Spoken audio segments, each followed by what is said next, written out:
Hi ನನ್ನ ಪ್ರೀತಿಯ ಮುದ್ದು ಮಕ್ಕಳೇ, ಹೇಗಿದ್ದೀರಾ? ವೆಲ್ಕಮ್ ಟು ಮೈ ಚಾನಲ್ ಕತೆ ಟೈಮ್. ಸ್ಕೂಲು, ಆಟ, ಹೋಮ್ವರ್ಕ್ ಎಲ್ಲ ಮುಗೀತಾ? ಹಾಗಾದ್ರೆ ಬನ್ನಿ, ತಡ ಮಾಡದೆ ಕತೆ ಸ್ಟಾರ್ಟ್ ಮಾಡೋಣ. ಇವತ್ತಿನ ಕತೆ ಕಾಡು ಪ್ರಾಣಿಗಳ ಬ್ಯೂಟಿ ಪಾರ್ಲರ್ನ ಕತೆ. ಡ್ಯೂಕ್ ಎಂಬ ನರಿ ವೇಗವಾಗಿ ನಡೆದು ಹೋಗುತ್ತಿದ್ದ. ಆಗ ಬದಿಯಲ್ಲಿದ್ದ ಜಿರಾಫೆ ಅವನನ್ನು ನೋಡಿ, ಡ್ಯೂಕಣ್ಣ, ಓ ಡ್ಯೂಕಣ್ಣ, ಇಷ್ಟು ಅವಸರದಿಂದ ಎಲ್ಲಿಗೆ ಹೋಗುತ್ತಿದ್ದೀಯಾ ಎಂದು ಕೇಳಿದಳು.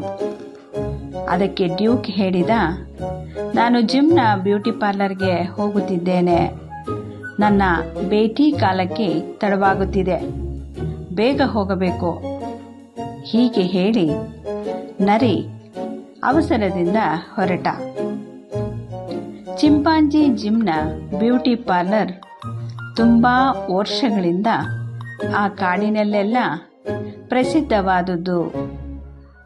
ಚಿಂಪಾಂಜಿ ಜಿಮ್ ತನ್ನ ಕೆಲಸದ ಗುಣಮಟ್ಟದಿಂದ ಬಹುತೇಕ ಪ್ರಾಣಿಗಳಿಗೆ ಪ್ರಿಯನಾಗಿದ್ದ.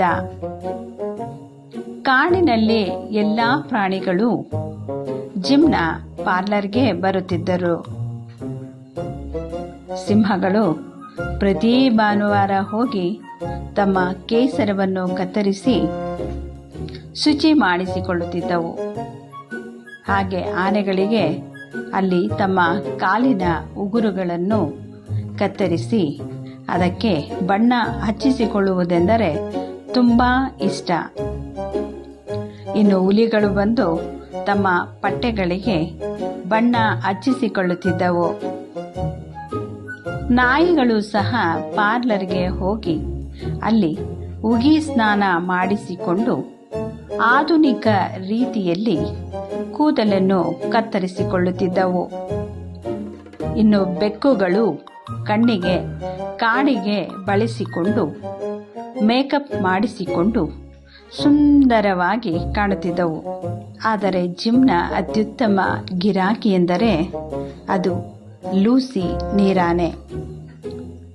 ಅವಳು ಪ್ರತಿದಿನ ತನ್ನ ಮೈಯನ್ನು ತಂಪಾಗಿರಿಸಲು ಕೆಸರಿನ ಕೊಳದಲ್ಲಿ ಮುಳುಗಿರುತ್ತಾ ಆಮೇಲೆ ಶುಚಿ ಮಾಡಿಸಿಕೊಳ್ಳಲು ಜಿಮ್ನ ಬ್ಯೂಟಿ ಪಾರ್ಲರ್ಗೆ ಹೋಗುತ್ತಿದ್ದಳು.